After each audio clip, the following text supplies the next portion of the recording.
Well, you're very welcome to Counterpoint. My guest in this episode is somebody that lots of us have loved watching his writing for so many years. Very, very sharp analysis, often very challenging, frequently absolutely on the ball. And you'll know that when I tell you who this is, of course, is Kevin Moyers. Kevin wrote for the Irish Times. Before that, he was in RT. He was at the Irish Times for 25 years, went on to the Irish Independent, moved from the Irish Independent, I think, when Dennis O'Brien took over, and then on to the Sunday Times, and then came the, you'll notice from my episode with George Hook, the same thing happened to Kevin Moyers in 2017. It was a bad year for cancel culture attacks, as you will find out if you don't know the story already. But I don't want to start there, Kevin. Firstly, you're very welcome to Counterpoint. I wanted to begin with what's happened overnight, which is this extraordinary assassination of a major figure in the MAGA movement in a university in Utah, as we all know. And Mr. Kirk, I'll just call him that because I don't know the man very well. I've learned an awful lot about him in 24 hours. I've seen him and seen him in action. But I mean, the actual clip of the assassination itself going out on social media really brought it home very starkly. Question really I wanted to ask you, because you watch the media a lot, what did you think of the reporting of that in the Irish media, notably in the Irish Times, where they did a cut and paste from the New York Times? The New York Pravda is what you should call it. The New York Times used to be a conservative and really quite dull newspaper that never allowed editorializing on its front page. It was a newspaper, and that meant reporters reported news. They didn't report their opinions. They were irrelevant. Now, over the last few years, the New York Times has become completely corrupted by the new journalism and new values, so that repeatedly on the front page of the New York Times, you have journalists using terms like reporters using terms like far right, and even about Donald Trump's lies or falsehoods in a supposedly straightforward news report. So if a newspaper looks at the New York Times and says, that's the kind of truth I want, it's no longer a newspaper. And the Irish Times is no longer a newspaper. I'm not sure what newspapers remain in Irish life, but the Irish Times is not one of them. That's the simple truth. Now, the murder of Charlie Kirk is a disaster for America because it lowers the bar even further on what becomes passable, acceptable in American life, because whatever you say about him, he was not far right. His views were eccentric. His views on gun control were, I think, deranged. But he's allowed to have views that are different from mine. But it was quite clear in America that large numbers of people did not disapprove of his murder. Now, there was one commentator on NBC who said he had spoken hate speech, and he had aroused hatred, and he virtually had merited the punishment that he got. Well, that's not quite what he said, but as good as, and he was sacked by NBC, which I disapprove of. I don't think he should have been sacked for offering his opinion, because we need to hear when opinions are wrong and toxic, as his opinions were wrong and toxic. That doesn't mean he should be cancelled. We know a little bit about cancellation culture in Ireland. But to get back to Kirk, I was well aware of him before his murder. I liked him. I didn't agree with a lot of what he was saying, but I liked him. He was an American patriot, and I think patriotism is one of the great values of any civilization. It's one of the developments of the 19th century which we should cherish. It doesn't mean a willingness to kill for your country or to kill people who are opposed to your opinions. It means you listen to them. And Kirk was a great believer in listening and conversation and talking. He was also in favor of the absurd amendment on guns, but that's neither here nor there. He wanted to listen to people and to talk. he was not far right So, in as much as that word has any meaning, and it doesn't anymore. so Kevin, I did. Kevin, can I just pause you there? Just what do you think is going to happen next? As a what's the impact of this? You think on the tension in the US between both sides? Well, obviously, it's impossible to say what will happen. America is a population of 320 or 330 million people, and fully 10% of those are in a condition of permanent derangement. So, what that 10% might do or might not do is beyond any predictive powers that I have. But it's quite clearly a terrible time for America, and it's going to get worse. I can't see it getting any better. 2 attempts on Donald Trump's life last year. Yes. 2 serious attempts. One nearly killed him. It was a fraction of a second between his murder and his survival and becoming the president of the United States. And there was a second attempt which was thwarted by his bodyguards. But there will be more such terrible deeds, and nobody knows how to stop them. If they knew how to stop them, these killings would be stopped, and the conspiracies would be stopped. Now, I was talking to a special forces soldier earlier on today because I knew I'd be coming on this program, and he thought the killing of Kirk, and I still can't. The killing, he is dead. That's incredible. He was such a live and a young man, a lively force of nature, and he is dead. He thought the killing was done by a very skilled amateur, but a very skilled amateur. In his line of work, and he is special forces, the preferred killing shot is a headshot. And the neck is a very good shot to get.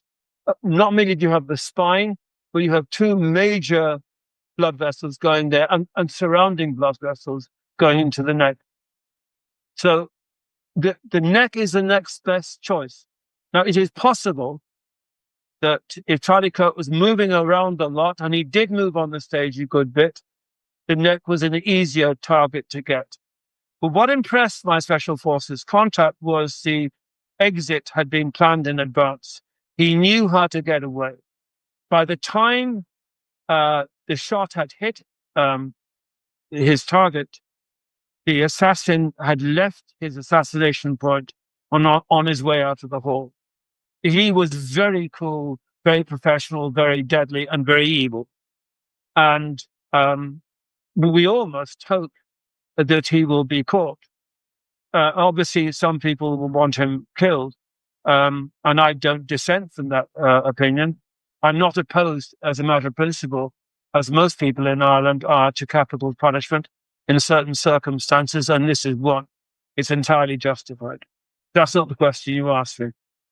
No, but I just wanted to move that and maybe come back to Ireland, where we have seen, for example, Simon Harris going to the media quite a bit, talking about threats to his family, and my concern about all of that is that this seems to be bubbling away under the hate speech bill is on the back burner and can be reintroduced, and which of course is just for me anyway, it's a clamp down on free speech.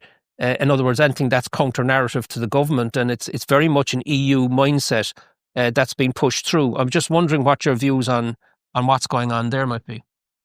Okay, now this is the good question for Irish life. It is perhaps the most important question in Irish life.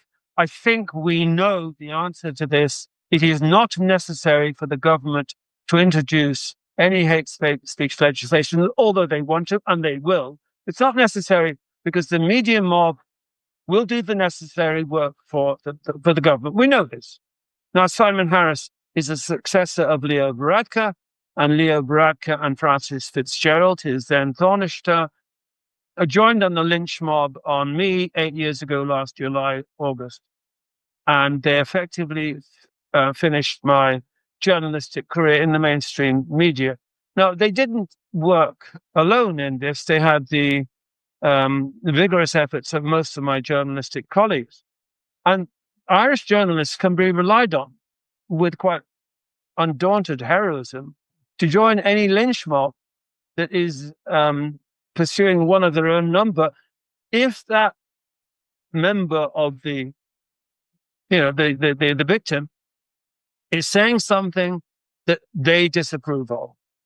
Now, modern Ireland, I think you and I were talking a year ago. It seems like much less than that, but about a year ago, and I was saying Ireland today resembles Ireland in the 1950s, which neither you nor I would remember. But I was living in England at that point, so I couldn't remember it.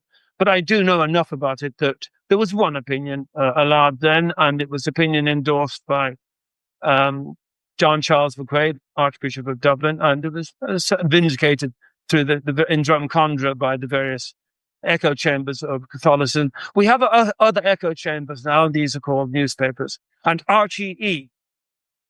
And they will say the same thing, and they'll vilify the same people, such as George Hook. I must correct you, by the way, if your listeners got the impression that George Hook preceded me in the lynch mob. No, I was lynched before George. He'd like to think he was the first one. No, it was me. I got there first. And I was an international phenomenon. Hey, quite a phenomenon, an international phenomenon. So my lynch mob went around the world with the assistance of the IRA. Roy Greenslade, now known to be outed as a Sinn Féin IRA agent, went online and called me not merely an anti-Semite, which I'm not, and a misogynist, but I'm not, but a Holocaust denier, which I'm not. The Jewish community and every woman that I know said none of these things apply to Kevin Myers. It didn't make any difference. A good lie is much better than a half-truth. Yes. And I was destroyed. But the interesting thing is that Leo Varadkar, in his first act as Taoiseach, he was appointed Taoiseach the previous weekend, his first statement was about Kevin Myers as an anti-Semite and a misogynist. Yep. And lo and behold, minutes later, Francis Fitzgerald, who had previously mentored Leo Varadkar, denounced me as what? A misogynist and anti-Semite. And the best thing was, and the most joyous thing is, and a matter of pride in a way for me, is that she congratulated Rupert Murdoch on sacking me. Now, when has Rupert Murdoch ever been congratulated by an elected politician? It's the first time ever. And she then gave advice to Rupert Murdoch, never employ anyone like Kevin Myers again. Now, normally when politicians give advice to journalists and newspapers, newspaper editors and journalists will say, oh, shag off, don't tell us our job. Yeah. So what was the response of Irish journalists to that advice from Francis Fitzgerald? Well done, Francis. Yeah. They were delighted. She agreed with them. Leo Varadkar agreed with them. So they all got stuck in. It would be remiss of me not to remember this point. See, I'm so happy at these events that I can hardly speak clearly. I would be remiss of me not to point out the sterling heroism of Fintan O'Toole and Cathy Sheridan in the Irish Times. Both of whom could have said, Kevin Myers is not an anti-Semite, not a Holocaust denier, and not a misogynist, but both of them called me a misogynist. Now, if I had been a misogynist, it was quite a serious offense, hating half of the population of the world, and more relevantly, half the population of Ireland, but they had never once in the previous 25 years called me a misogynist, ever. But suddenly, I became a misogynist, a legitimate target for their hostility. And I agree with them. I am a legitimate target for their hostility, and I welcome their hostility. The idea of approval from such a people is a loathsome prospect. Sometimes, Eddie, as you will know yourself, it is better to be disliked by those you despise. But you know what's extraordinary, Kevin, and I know we've spoken about this before. You know what you've talked about, and I mean I've gone to bat on that a few times myself. I just found it absolutely outrageous what happened, and I refer to it every chance I get, right? Because it's such an egregious injustice. the whole cancel culture, the mobbing and all of that, and people just join in to their great shame in doing it. And the same thing happened, in my opinion, with Owen Harris as well. I'll put you in a club of three. That's my opinion. And but we're now in an extraordinary situation where RT, the state broadcaster, is bailed out by $750 million. Now it's spread over 3 years. But behind all that, the media in Ireland are getting $7.5 million a year in grants from the state directly to them. So I'm talking now about the main broadsheets. Well, if you know about the Irish Times, the Irish Independent are definitely getting some of the loot. News Talk, the Irish Examiner, and I'm looking at this with the hate speech bill coming in and all the rest of it and everything you've just said, and that's why I didn't interrupt you. I want you to get it out so that people can understand how serious this is. The state is now paying money directly into the veins of the Irish Fourth Estate, whose job it is to challenge the state, to get to the truth, to tell us what's going on, to give us their opinion, even if it's counter-narrative to the state. Now, it doesn't matter. Let us have it. We're having none of that. They're now being paid. Yeah, okay. Now, I have the privilege of working for two outstanding organizations online, GRIPT, the native, GRIPT, and Brussels Signal in Brussels. And both of them, I would say, are skeptical outlets and very brave, and both have written about the corruption, the villainous corruption of the Irish media by the Irish government and in Europe by the European Commission. There was a very good piece in Gatestone this morning online, and Brussels Signal has written a lot about this. I think the European Commission distributes 70 million euros a year to media outlets in Europe, essentially to what are they doing? Oh, they're combating hate speech. That's what they're doing. It's all right, lads. It's combating hate speech. It's combating rape culture. It's combating etc. etc. etc. It's none of these things. It is making people comply and conform with the single vision of the world that is being conjured up in Dáil Éireann and in Brussels. And this is Euroconformist and probably gender dysphoria, whatever. I can't speak the language of gender stuff. I'm sorry, it's a mystery to me. I'm too old to understand what they're talking about. You can't change sex. So the big vocabulary about sex change, sorry, it can't happen. Can't happen. And but nonetheless, the government here believes in all sorts of mumbo jumbo and wants us all to comply and conform. And I think the only outlet in Ireland that refuses to conform is GRIPT, and the only outlet in Europe that refuses to conform is Brussels Signal. This is enormously serious. Not merely is it going on, mainstream media doesn't report it. And not reporting is one of the primary things, the primary vices, the primary sources of corruption in modern Ireland. I know that nobody listening to this wants to hear another word about me. However, I'm going to disappoint them. Because when I won my defamation case against RTE 3 years ago or more, 4 years ago, RTE never reported the large settlement that was made to me and the abject apology that was read up by Brian Dobson on Morning Ireland.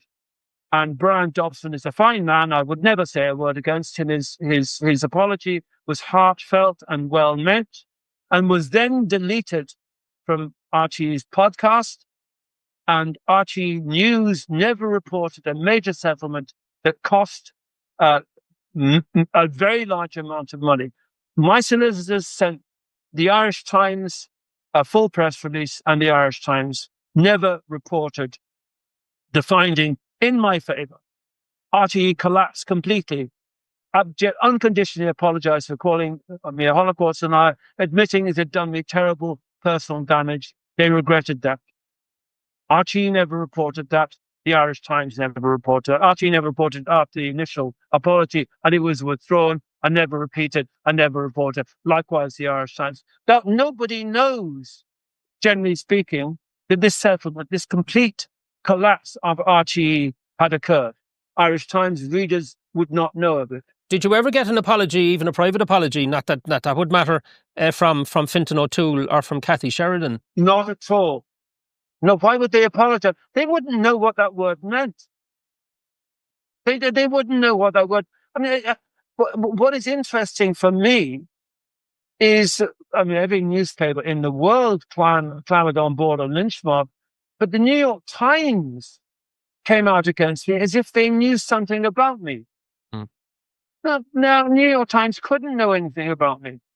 So they must have been getting some kind of personality from someone in Ireland, but I don't know who that person was. I can't possibly guess. I imagine.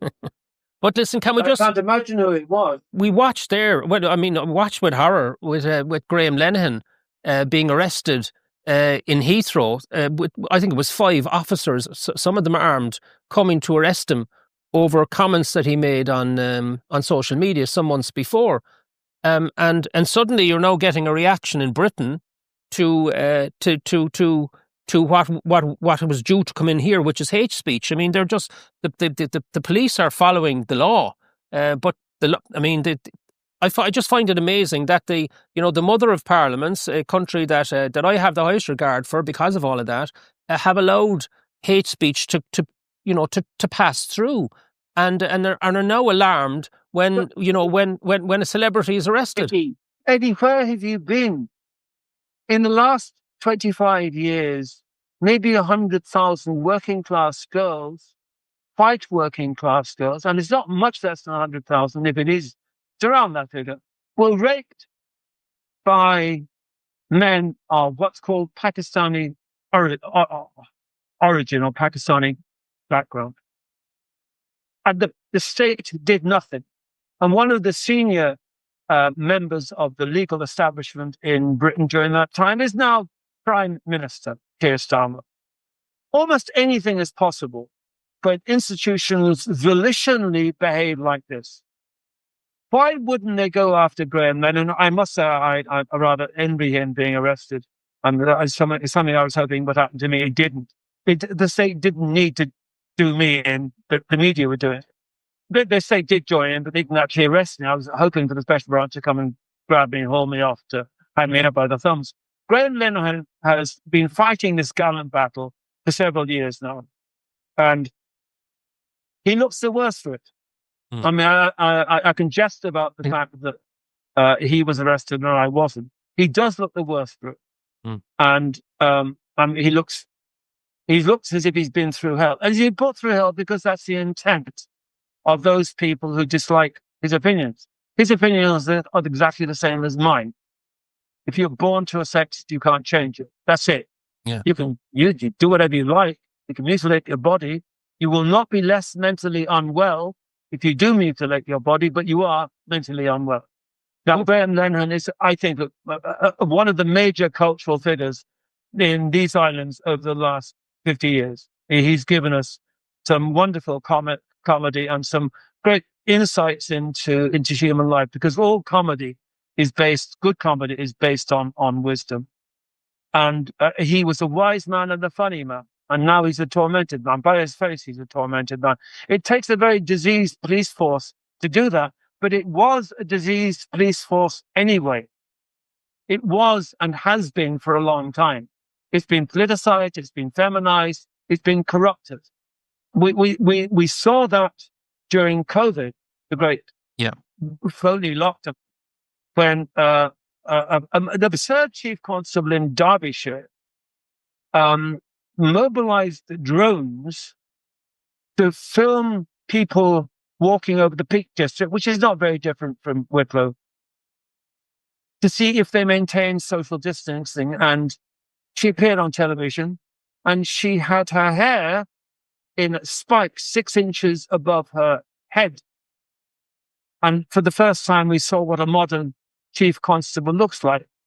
And there was comedy at her expense on social media, and she denounced the comic remarks, amusing remarks, which weren't amusing enough, as far as I'm concerned, as homophobic and misogynistic. No one knew she was a lesbian. And as a woman, she was a pretty mediocre female. Not an adversion for either lesbianism or womanhood. Yet she was able to corrupt the language to attack people who were making fun of this idiot who had drones overhead to make sure that people were walking at a certain distance. So this corruption has been going on in English life for a very long time.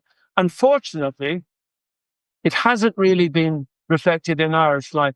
Normally, events in Ireland, in Britain, are reflected in due course down the line in Ireland. And this hasn't happened. The pushback in Dáil Éireann against the ridiculous hate speech law was reassuring, but it's only reassuring for the time being, because I have no doubt that Simon Harris will come back, or one of the new backbenchers will come back, or the new minister will come back and say, we need to curb all that plethora of hate speeches is destroying civility in Irish life. And Simon Harris, how would you respond? Bandwagon he will not leap onto, will agree. Well, the counter to that, of course, is that the left, those of the left, will argue, well, this is all about inclusivity and welcoming everybody, treating them well, treating them humanely, and that the police organisations needed to change to reflect the modern society, and the children need to be introduced to critical theory at a young age, including all of the stuff that's in the HSPSE documents that they get. How would you respond to that? I mean, if you met somebody in the street, Kevin, with hysteria. Yeah. I mean, come on, this is an endless parody, except a parody at governmental level. I do not welcome everybody into this country. I do not want everyone who wants to come here. I do not give them the right to move here. I do not give them the right, foreigners, to come here and get a right to a place in the school for which have been paid by, not merely by this generation of taxpayers, but by their ancestors. I do not accept that people who arrive in Ireland, perhaps illegally, have the same right to avail of the facilities of this state as the people who have been living here for generations. I feel the same way about Japan. If I turned up in Japan, I do not expect me to be able to jump to the head of a hospital queue, or to see a doctor for anyone else, or to get a place in a school for children if I had any, etc., etc., etc. If you arrive in a society, you cannot be expected to avail of the facilities that already exist in that society and which are being availed of by the natives. Are you aware, Kevin? That's a very simple opinion I have. Okay, I have to just ask you an additional question to that, because this hasn't been reported well either. But are you aware of the ECJ ruling? There was a referral from the High Court, and the ruling, which is uncontestable, is that Ireland can claim, we're full. We don't have the capacity or housing to deal with asylum seekers coming in. And the ruling now is, no, you're going to have to compensate them if you can't house them, fully compensate them for not housing them. In other words, creating a situation would appear where asylum seekers are now at a higher elevation to Irish citizens. I mean, this is a ruling in August. Yeah. I didn't actually pull that on the top of my head out of nothing. Yeah. That is a fact. I knew that. Okay. And the law has already been enforced in Wales, where the Welsh Parliament has acknowledged the jurisdiction and superiority of the European Court of Justice and human rights and all of the other names they claim to themselves, and now made it acceptable for foreigners to come and avail of the facilities that the Welsh people have defended and fought for. Can I just ask you a big? I'm going to ask you a big question, Kevin. Sorry. I just want to ask you a bigger question, if I may. I'm just keeping an eye on time as well, and that's that. When you see what's going on in the United States with the Trump administration and the pushback against DEI and all of the transgender emphasis and all of that, and you begin to see things change there, notwithstanding the horror overnight of Charlie Kirk's assassination. Do you and then you look and you're beginning to see political change in Europe. We're beginning to see it in France, even as we speak. Do you think that the pendulum is swinging back at all over here, or do you despair that Ireland is going to be the last to actually wake up, come out of what you call the hysteria? First of all, France hasn't. The pendulum hasn't swung. The ordinary people believe in lottery theory of economics. So they keep on asking for more money, it'll fall from the skies. It's cargo cult stuff. You know what a cargo cult is. I'm not going to explain it there. But too many people believe in cargo cult. No, there is no Trump in Ireland. There is no Trump in Europe. Meloni in Italy, I have some faith in, a great deal of faith. But whether or not she can mobilize an entire economy and an entire society into, first of all, producing Italians, that is one of the great calamities of Europe, the triumph of condom and the pill and abortion over family life. This is a historical and civilizational travesty, which we've allowed to watch occur on my watch. And I was a horrible liberal, and I thought it was absolutely right for all families to be able to control their population and their family size. That is not right. That's a biological nonsense. And I'm guilty of that biological nonsense, but it's a biological nonsense to think that families can produce 0 children and a civilization can result. Chaos will result in misery and poverty. We are going down that road, and there is not a Trump in Europe, because Trump, for all his weaknesses, and they are many, is a great man. He took on the Republican establishment twice over. He took on the Democratic establishment twice over, and he won a virtually impossible battle twice over. I do believe that something terrible happened on the election morning when he I believe it, but I have no proof, when he lost the presidency the first time round. But he is a great man, dislikable man in many ways, but a great man with great vision and great energy. But there is no one like him, absolutely no one like him in Ireland, and certainly no one like him in that wasteland that is called the United Kingdom, for which we should all pray. But likewise, France and Germany and Italy and Spain not least of all, with its uncontrollable African population. And the prime culprit in all of this is the supremacy of lawyers. It's not surprising so many politicians are lawyers, and bad politicians. I'll make an exception here for Michael McDowell, with whom I do not agree on many subjects, but I agree he recognizes the subordination of the rule of law to the political will of Dáil and other houses elsewhere. Once we have, as we have in Strasbourg and in The Hague, lawyers deciding how law should be enforced and what the people should think, and what they enforce those rulings on subordinate parliaments, such as Dáil and the House of Commons and the Parliament in Westminster, then chaos will certainly follow. There is no alternative to this. It's not as if there are a number of benign scenarios available. There are no benign scenarios when a small self-appointed caste of ideological judges impose their will against the elected representatives of various peoples. In this case, I'm talking about Ireland, but it's universally across Europe. And universally across Europe, there's growing unrest at the imposition of foreign immigration on native populations. I've been writing about this for over 20 years. And for 20 years, I was ignored. And on the Late Late Show 15 years ago, I was ambushed when I was promised I wouldn't be ambushed. And I was called a racist for saying we have to control immigration. No, there's hardly anyone in Ireland now who is unelected who would not agree with me. And we cannot continue to cope with the numbers coming in. You can't build a hospital, when we know how long it takes to build a hospital, if you don't know your population in 5 years' time. You can't build a school if you don't know how many school children there will be entering the school gates in 5 years' time. It's not possible.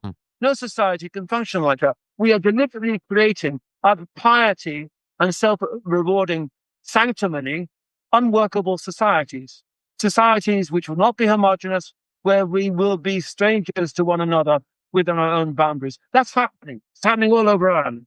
And it's happened over Britain. And believe me, if you want to know what misery can result from mass immigration, go to my hometown of Leicester. Leicester in the centre of England, the Midlands of England, the East Midlands, where white people, that includes the Irish component, namely the Myers's, are 40% of the population. White people are a minority in Leicester. It was a dull but harmonious society that I was raised in, and that's gone. It's bitterly divided. It's impoverished. It was once one of the richest cities in England. Immigration hasn't made it richer. It's made it immeasurably poorer, which is the same in London, Birmingham, Leeds, Bradford, Blackburn, and so on and so forth. And the same will happen to Ireland. Which Irish town, is what I said 15 years ago, which Irish town is voting, Drogheda, Dundalk, or Balbriggan, is voting to be the first Irish town to have a minority of Irish people living there? It's very hard to challenge, what you've just said, because the data which I've studied supports it, unfortunately. But what is great, Kevin, just to wrap with this, for everything that you've gone through, and I've met you along the way, we've just happened to bump into one another, especially since 2017. It's great to see the fire in you is still there, and it's burning bright. For those that want to follow you, can you just tell us a little bit about how often you write in Gript and how people can do that? Gript is online. You just put in, Google Gript. I'm also Brussels Signal, which is Brussels as in the Belgian capital, and Signal, Signal. And I write there. And these are two magnificent dissident organizations. Both of them have been attacked for publishing me because one of the things about our enemy, Eddie, and they are our enemies, is they don't criticize our opinions, which is fine. They attack us. They don't say, we disagree with Kevin Myers. They say, sack Kevin Myers. And this is not accidental. These people work in groups. They are coherent. Offline, they're in contact with one another. They work to a program. And no newspaper, no outlet, owner, or whatever, wants to have pressure coming from saying, "Oh, we don't like him, get rid of it." The people they like to hear we disagree with him. They don't like to hear get rid of him because that makes them nervous. Now, my people have been very brave, but the fact of the matter is that we dissidents don't behave in a cohesive group. We don't, because we're dissidents. We don't form a band. We don't say, "Oh, sack him, sack her." So how do you never do this? Yeah, for enemies too. For those that are watching, Kevin, how often do you write in Gript? Is it weekly? Is it monthly? Sorry, you did ask me that question, and once again, I didn't answer it. I write just once a week in Gript and once a week in Brussels Signal. If everyone what day of the week, Kevin? As I did, you'd be going mad. You would be going mad. Fortunately, they do listen to you.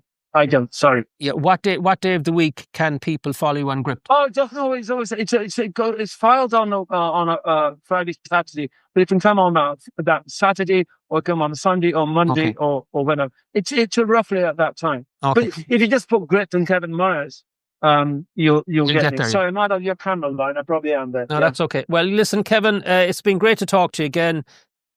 We've covered a huge amount of ground tonight. I keep coming back to these connected issues. Trying to get people to see the connections between things instead of seeing things on their own. And it's a challenge. But they are connected. They are connected, Eddie, and that's the point.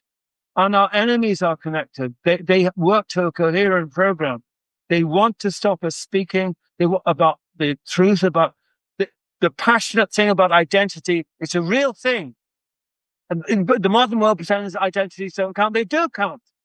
We had a mad war over identity. You never kill anyone because of their identity. I mean, that's just immoral and wicked and depraved. But people feel passionately about their identity. And that's really good because it's a real thing in the way we are and the way we are. And so is our gender, our sex. We used to call it sex, and now it's called gender. There are men and there are women. There's a tiny few who are undecided. And that's a tragedy for them. But they are not. It's like people with 6 fingers. You don't redesign society. You don't redesign typewriters for people with 6 fingers. Okay, all right. That's Kevin, the world. Kevin, well, we'll go out on that. Thank you so much for coming on Counterpoint. We hope to see you again in the near future, and may you continue to be a dissident and write for as long as you possibly can in Gript and in. May I share a family secret with you, with your audience? At home, he's known as Eamon. Okay, all right, okay. Right. Okay, all right. Thank you so much, Kevin. We'll talk to you again in the near future. Thank you. Thank you, Eamon.